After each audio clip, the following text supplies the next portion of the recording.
Un arco carnapel es un arco formado por 3 o más arcos de círculo trazados desde centros diferentes, cada uno con su centro y siempre en un número impar.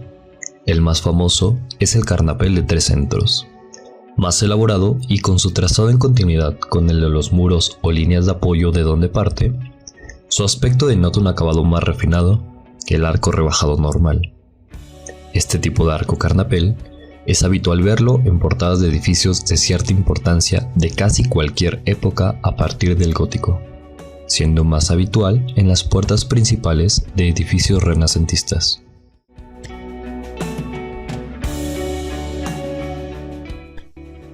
Imposta, hilada de sillares en discreto voladizo y de longitud variable. La imposta marca muchas veces la línea de inflexión entre un elemento sustentante recto, como son las columnas, y otros sustentados curvos, tales como los arcos, pero no desempeñando realmente una función estructural de soporte. Cornisa. Una cornisa es una moldura decorativa ubicada en el punto de encuentro entre las paredes y el techo. En un principio, las cornisas tenían un propósito utilitario básico, porque dirigían el agua de lluvia lejos de los lados de un edificio, pero rápidamente se convirtieron en un elemento decorativo.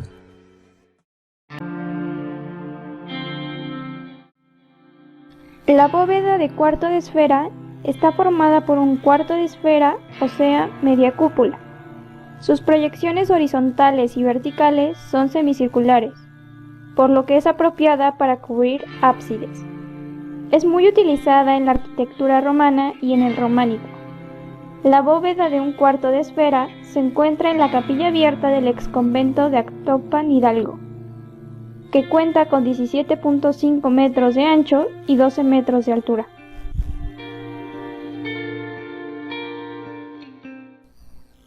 Columna ofídica.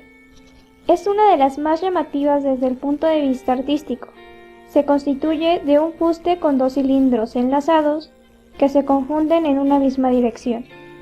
Esta se encuentra en el Palacio del Consejo, ubicado en Murcia, edificio realizado a mediados del siglo XVI de estilo manierista. Hoy es un museo arqueológico. La bóveda de cañón es generada por la prolongación de un arco de medio punto a lo largo de un eje longitudinal. Como todas las estructuras basadas en el arco, el empuje se dirige hacia los muros que la sostienen. Estos mismos deben soportar una gran presión, no solo vertical, sino también lateral. Todos los elementos de un arco en conjunto hacen que se transmitan las cargas hasta los muros o pilares que lo soportan. De esta forma, el arco es un sistema en equilibrio. Para la construcción de una bóveda existen 3 elementos muy importantes a considerar. El primero es la luz, que es la distancia entre los apoyos o arranques de la bóveda. El segundo es la flecha. Esta es la altura desde el arranque a la clave. Y el tercero, la directriz, que es la dirección que sigue la proyección del arco. Ya con estos elementos podemos considerar los siguientes para la construcción correcta de una bóveda, desplantándonos por los apoyos. Estas son las partes de los muros o pilares también en los cuales va a descansar la bóveda. Continuamos con los puntos de arranque, que son los de los arcos que componen la bóveda. De aquí partimos con la generatriz, que es la que se genera o proyecta una bóveda de cañón. La cara o superficie externa de la bóveda es nombrada trasdos o extrasdos, y en contraparte el intrados de la bóveda es la cara interna de esta misma. En la parte superior encontramos la clave, que es la dovela central que cierra la bóveda. En realidad es la sucesión de dovelas clave de todos los arcos que forman la bóveda, y las dovelas por su parte son la pieza elemental que conforman la bóveda. Y con estos elementos en conjunto podemos hacer la creación correcta de una bóveda de cañón. Dentro de todos los edificios tenemos elementos sustentantes. Estos elementos son los que cargan con el peso de los arcos, de las bóvedas o de las estructuras arquitrabadas. Estos elementos que cargan son más conocidos como columnas o los pilares. Los elementos que conforman a las columnas o los pilares se desplanta por un basamento o basa también llamado. De aquí mismo crece el fuste, llegando al capitel. Sobre este mismo, el arquitrabe, y de aquí se desplanta el friso, la cornisa y el frontón. Pero desde la época griega y romana, el fuste era cambiado o conformado por figuras humanas. En el caso de que sean hombres, estos se llaman atlantes. Y en lugar de existir el capitel, tendríamos aquí la cabeza de un hombre, que es la encargada de sostener esta estructura arquitrabada. Ahora, en el caso de que sea una mujer, se le denomina cariátide. Esto hacía que este pilar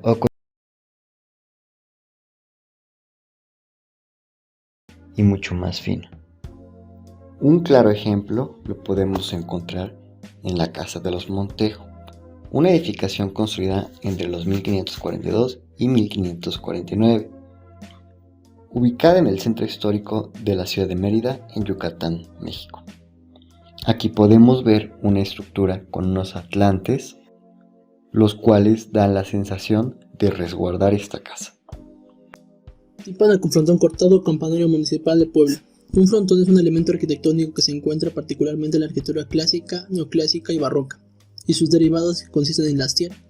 Generalmente en la forma triangular, se colocan sobre la estructura horizontal del entablamiento, generalmente apoyados por las columnas. Entonces el frontón cortado es aquel cuya parte superior está formada por dos cornisas oblicuas y una horizontal. Por lo común, estos frontones están decorados por la parte superior con el motivo de rematar la vista con decoraciones. Esta decoración es lo que conocemos como tímpano, que es el espacio delimitado entre el dintel y las arquivoltas de la fachada de un edificio, arco o una puerta o ventana. En este caso es el espacio del campanario del Palacio Municipal. También es el espacio cerrado delimitado dentro del frontón a la arquitectura clásica. El tímpano se presenta decorado con relieves como ocurre en los templos griegos, donde solía contener escenas religiosas, mitologías, o en las iglesias y catedrales del románico y del gótico, en las que solía mostrar escenas y motivos de la fe cristiana. Teatro de la Paz, San Luis Potosí. El estilo de la columna corintia es el más lujoso de los órdenes griegos. La palabra corintio describe un estilo de columna ornamentada desarrollada en la antigua Grecia y clasificada como uno de los órdenes de arquitectura clásica. El estilo corintio es el más complejo y elaborado que los estilos de columnas dóricas y jónicas. El parte superior, conocido como capitel de una columna corintia, tiene una lujosa ornamentación tallada que simula hojas y flores. El arquitecto romano Vitruvio observó que lo delicado diseño corintio se produjo a partir de los otros dos órdenes. Vitruvio documentó por primera vez la columna corintia, calificándola de una imitación de la esbeltez de una doncella, porque los esbozos y los miembros de las doncellas son más delgados debido a sus tiernos años, y emiten efectos más bonitos en el adorno. El estilo se podría hallar en grandes edificaciones de la arquitectura pública como los edificios gubernamentales, especialmente relacionados con tribunales y las leyes.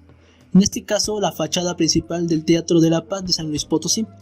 Características de las columnas corintias: eje estriado acanalado, capiteles la parte superior del eje, decorados con hojas de acanto y flores, a veces decorados con pequeños rollos.